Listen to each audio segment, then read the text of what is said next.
Welcome to Let's Talk Death, conversations to inform and inspire. Let's Talk Death is a series of conversations with some amazing people from various fields. Our goal through these conversations is to normalize, educate, and demystify the taboo around death, dying, and the journey of grief. Hello, welcome to this episode of Let's Talk Death. I'm Fran Solomon. And I'm Andy McNeil. And we are thrilled to be your host for these conversations. Let's Talk Death is brought to you by Heal Grief, a social support network creating community after someone has died. Everything we do is inspired by our core belief that no one should ever grieve alone. Our goal with this program is to have a friendly chat with some amazing people so we can help normalize and educate our Heal Grief community. Our guest today is Judge Karen Johnson. Karen Johnson is a Georgetown Law Center graduate, a former Fulbright Scholar in Afghanistan, and holds master's degrees in public health and public and international affairs. Karen is a retired federal administrative law judge who has practiced criminal and energy law for more than 30 years. She also is a former U.S. Army officer, major in the United States Army Reserves. But today, Karen comes to us as a grieving parent of a son, forever 27 years old. Karen has trained extensively in the techniques of illumination, soul retrieval, extractions of energies and entities, divination, and death rites. Personally trained by Alberto Villoldo, Karen is faculty at the Four Winds Society and a master practitioner of energy medicine and the author of Living Grieving, using energy medicine to alchemize grief and loss. Karen, we are delighted to have you as a guest on our show. Thank you. I'm so happy to be here. Thanks for inviting me. Of course. So Karen, before we speak about your book, may I ask you to share about your son, your grief, and how his death led you onto this new journey? Yes, it was one of those things. They say that when you have an unexpected death or the death of a child, those are very difficult. When you have the unexpected death of a child, I can tell you that puts you in a really deep, dark place.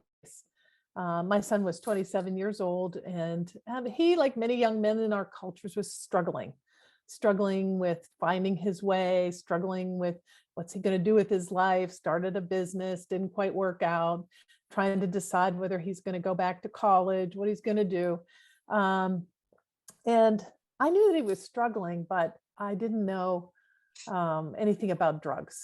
And so I was on vacation in South Korea, and I got a call, and I just had that feeling that day. I just felt like things were off. I didn't feel well. I got this call, somebody hung up, and I was like, called right back. I thought, this is weird. And then it was a detective. And the detective said, where are you, Mrs. Johnson? And I said, I'm in South Korea. Why? Well, it's about your son. And I'm like, what? Was he had an accident? What happened? No, he's dead. Well, from what? A heroin overdose. Well, right. So it was all these, it was just so surreal. And night is day there, day is night. The time difference takes 14 hours to get home on a plane. So I get home for 24 hours. But the next morning I was sitting in the airport because I found out it was nighttime. There wasn't any flights out until the morning. And Ben appeared in front of me, just like himself, smiling. And then he just kind of faded away. And I called my ex-husband frantically and said, you got to call the ME. You got to call her right now, because I think he's alive. I think he's came to me. He's alive in there, and he's trying to get out of the freezer. You have to go get him. And of course she looked and said, I'm sorry, he's not trying to get out. He's gone. And that was sort of a pivotal moment for me, because I then felt him around me.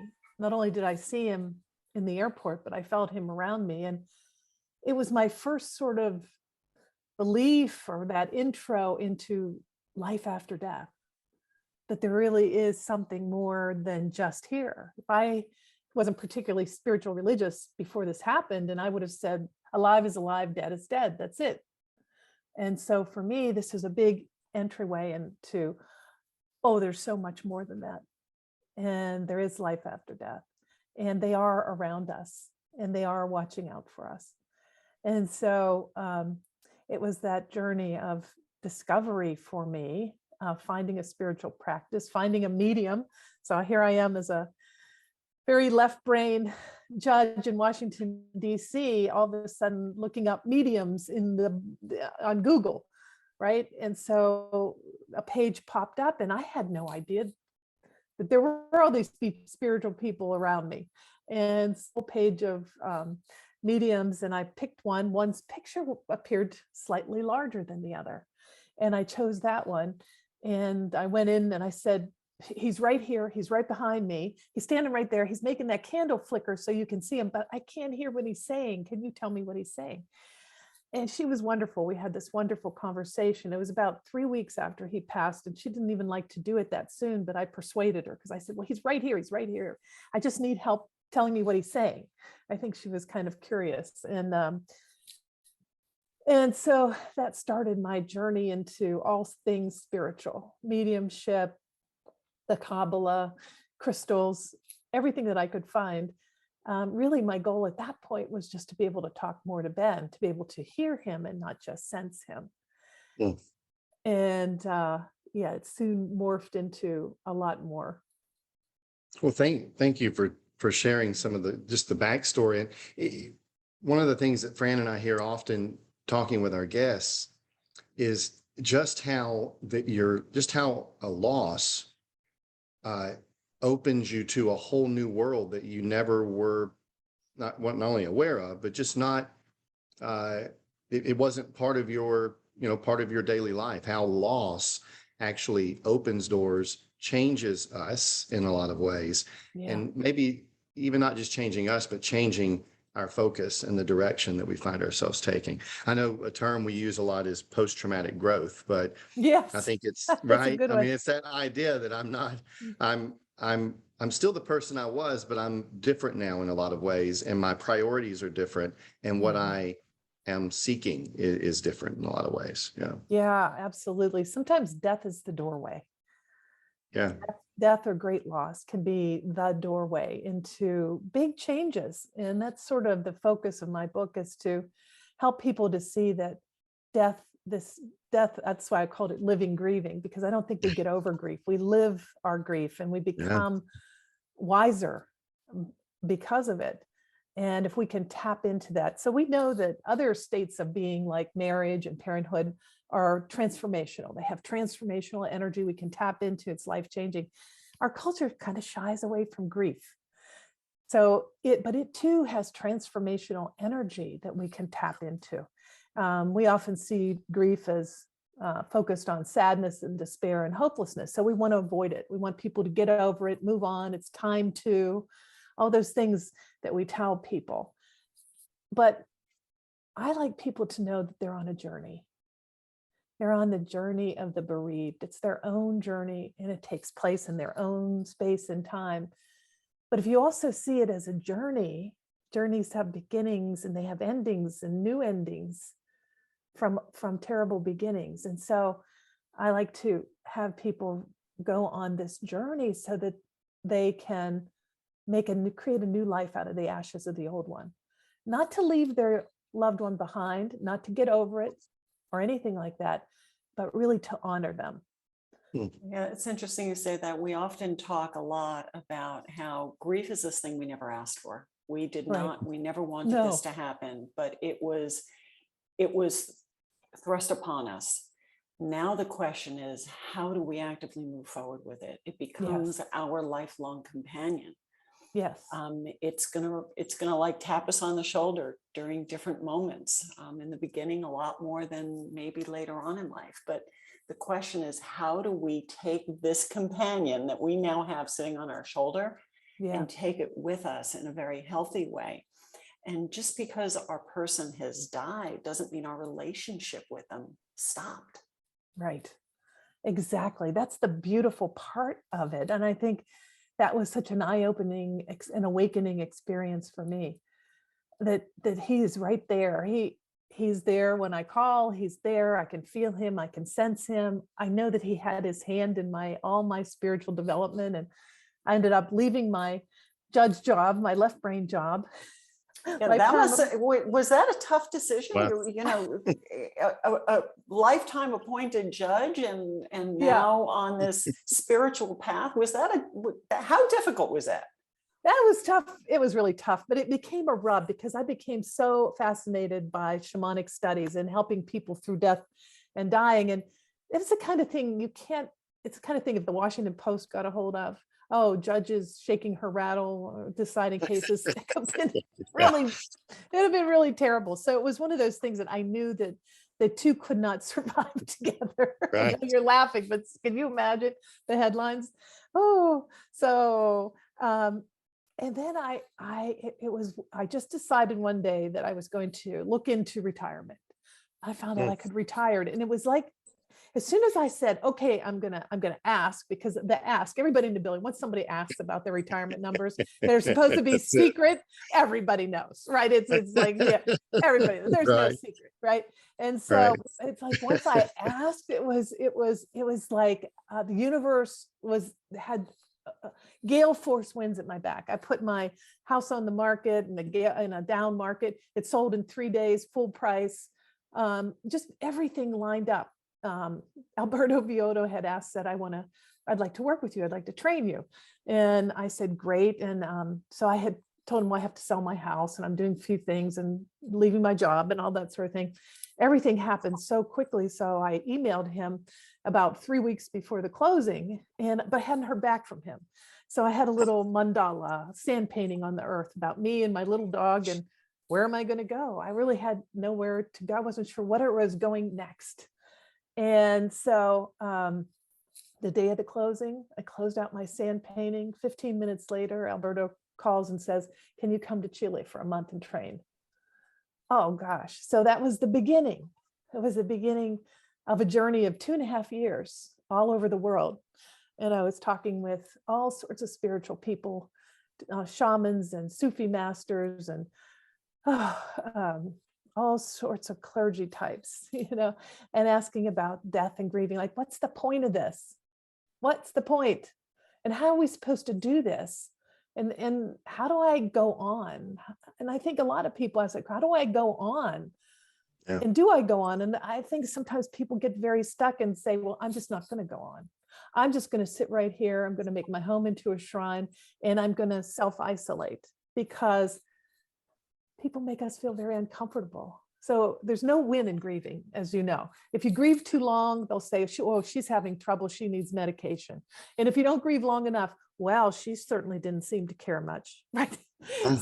There's no win. So you might as well go on your own journey. And that's so true. Isn't that so true? There's no win. So you might as well go on your own journey of discovery. And so my book is tailored toward, it's almost like there's so many books that tell people about, okay, what you need to do next. You need to go out, you need to go to a movie, go on a date, all these things you need to do in the physical realm. My book is almost like a precursor. It's like a spiritual realm before. It's like, how can we move this energy spiritually? How can we sit with ourselves in silence with a candle and a book and a pen and write down things like, who are you judging? Who's judging you? I judged myself so harshly. I judged, his father, and I judged his brother, and I judged, this one, and I judged myself. And I even judged Ben. And my son's name is Ben. I was mad at him too. I wasn't supposed to go off and do that. They went to a party and got drunk and decided they'd all be fools and try heroin. And they just gave him too much. He was a big guy, 6'8", 275 pounds. And so, they just gave him too much. So I was judging him too. And to be able to write this down in a ceremonial way and take it to fire with the intention of releasing that judgment. It's a way of getting out of our everyday brain, our reptilian brain, and going to our neocortex. And the neocortex is the place of ceremony. It's a place where we change things like the wind blowing a feather instead of the heavy physical world. And so we know this because we go into a church or a temple. You can feel the quiet. You can feel it. The chapel, it just has a different energy, a different way. And if there's candles to be lit, people just sort of walk over, you light a candle. It's almost instinctual. And so that's what we're doing. I'm encouraging people to look at these subjects that we're thinking, I don't want to look at that. I don't want to think about that. I don't want to talk about that. I don't want to say, I'm really disappointed in my sister. My sister wasn't there for me. I'm really angry at the hospital. I'm mad at the doctor. I'm mad at myself, right? That's hard too. And take it to spirit, to God, to what universe, to the collective consciousness, whatever your beliefs are, with the intention to release it so that you can open your heart to new things to come in. You're talking about making peace with regrets and guilt. Yes, yes. And stories, so non-suffering. These are practices that a lot of people will be familiar with, non-judgment. Okay, how about non-suffering? We make ourselves suffer so much by the stories that we ruminate on over and over and over again. It's so cathartic to write those stories down and actually look at them. There's something about not having them spinning here, but having them on a piece of paper that nobody's going to see. You can be, I encourage people to be radically honest, because this isn't going to be sitting around for people to see. You're going to take those, rip them up, take them to a candle and burn them with the intention to release it. So you can be really honest. Which leads to finding self-compassion. How do you encourage individuals to do that? You know, it's that process of taking it to spirit, taking it to God, taking it to the universe, and asking for these things to be released so that you're not judging yourself so harshly. We're so hard on ourselves. We say meaner things to ourselves than we would say to anybody else. We do. Anytime I'm giving a talk to a large audience, I always poll them. I've been doing this for the last probably 10 years. And I usually poll the audience at some point, and I ask for a show of hands. How many of you have that voice that's in the back of your head? And how many of you that voice tells you not nice things about you, or just constantly, berating you and telling you can't, and this doesn't, and you won't? And at least 90% of the rooms, the hands go up. Yeah. And one lady, I think about 3 months ago, I was at a place, and they raised their hand, and she kept her hand up, and I said, "Oh, did you have something to share?" And she said, "Yeah." She said, "And my voice sounds like my 6-year-old self." And I was like, wow, now that's powerful too. So it's interesting how we have that connection to really all of the experiences of our lives to this point, and who knows, forward from there as well. Yeah, and grief magnifies those voices often. Then it's like, see, I told you were no good. You wouldn't be a good mother. You wouldn't be a good wife. Yeah. You weren't even good. You couldn't even blah, blah, blah, blah, blah. So we have to take all that to spirit and ask for that to be released. Because there's another concept in my book, and it's sort of in that last little section of the journey. It's called, we call it Indigenous Alchemy. So what does that mean? Indigenous means innate or native. Alchemy, transformation, desire for transformation. So we have this innate desire for transformation as humans. I think we're not wired to be stuck. And in keeping ourselves stuck and down causes a lot of illness, a lot of sickness, mental, physical, emotional. I think we're wired for transformation, and we're wired for big things. And so that's what I want to get people to. I want to get them to that place of transformation where they're looking around at their lives and asking themselves, even, is this the life I want to live? Or is this the life somebody told me I was supposed to live? That was the way for me. I finally had this epiphany where I said, what am I doing at 30 years in the second worst traffic in the country, and hectic DC, and all these people that I don't even really share anything with anymore, and boxes of discovery up to the ceiling in my office. What am I doing? And so it was transformative for me. And I ended up changing everything. Transformation, that is a theme. You already mentioned different world religions and spiritual practices and beliefs. and cultures. Transformation is something that's universal. It's beyond culture and beyond religion and beyond belief. It's a theme Yeah. throughout humanity, really, and has been. And it's interesting how transformation is so often married with ritual, as you're talking about. Yeah, I think you have to get to the ritual. Yeah. You have to get to ceremony because it engages a different part of the brain. And when people can get there and be radically honest with themselves and think about answers to questions like non-attachment, what are you attached to? I became very attached to the role of grieving mother. Very hard to leave that one behind. Widow, widower. We become attached to so many roles, mother, father. When we can leave the heaviness of some of these roles behind, we can be much lighter too and freer. And then I always ask people, the one thing many people lose when they're lose somebody or they're caretakers, right? We're caretakers, somebody's anticipatory grief, or somebody's a caretaker for a long time or has been a caretaker to someone who passed away. Maybe people who are suffering multiple kinds of losses. 72% of the people in the United States are now suffering, know people who passed from COVID. We've got uptake in opioid deaths. We've got so much going on with the war. So people are grieving loss in so many different ways. And so we want to get people to begin to write these things down and look at them, and with the idea of releasing, because you're no good to anybody if you're caught up in all of this. And one of the things I love to have my clients and everybody do is to write on the refrigerator or practice beauty. And I ask them to do one thing every day. It's just for them, that is beautiful. Watch a sunset, go to a movie, get a flower, make something for dinner. One thing that reminds them of beauty.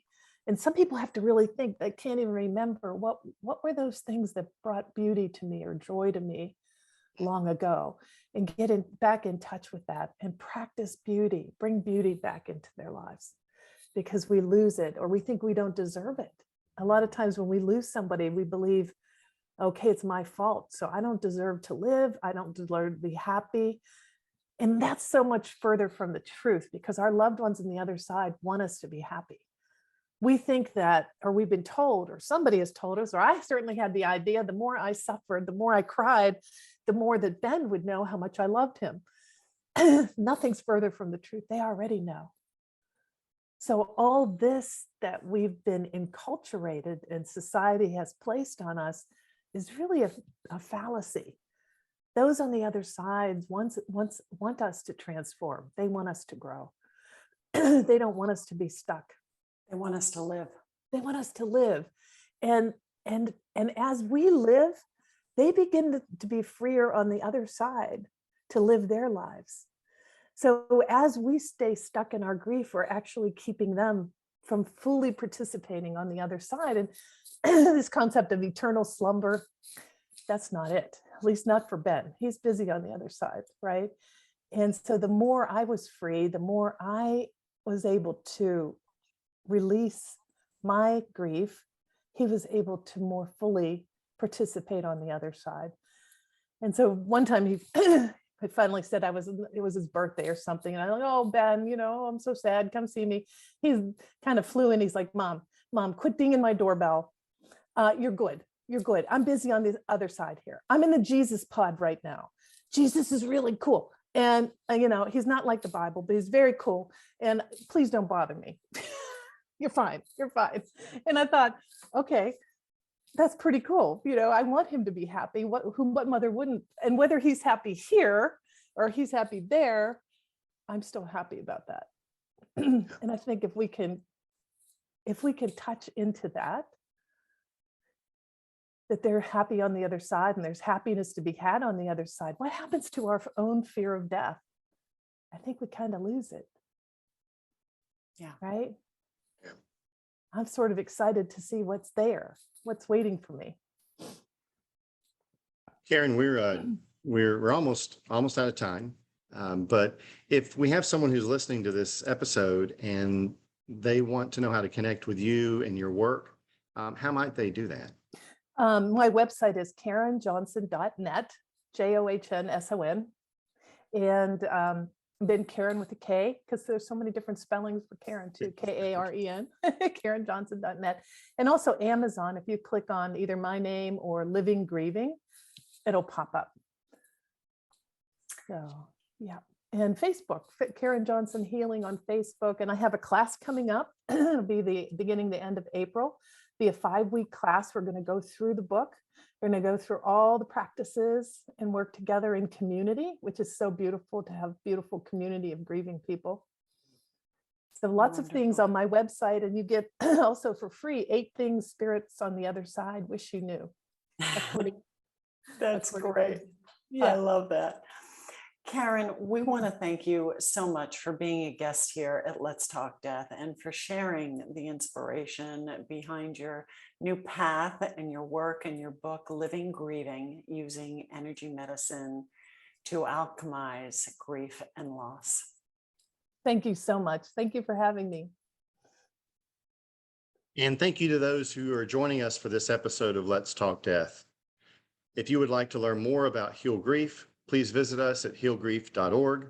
At healgrief.org, you can learn more about all of the programs and resources of Heal Grief, including our national network of support for grieving young adults called Actively Moving Forward. And if you know of a bereaved adult, refer them to our AMF app, where adults of all ages connect with others experiencing a similar death loss. And last, make sure you sign up on healgrief.org to receive our newsletters for links to future episodes of Let's Talk Death. And so again, with that, thank you for joining us, and we will see you next time on Let's Talk Death.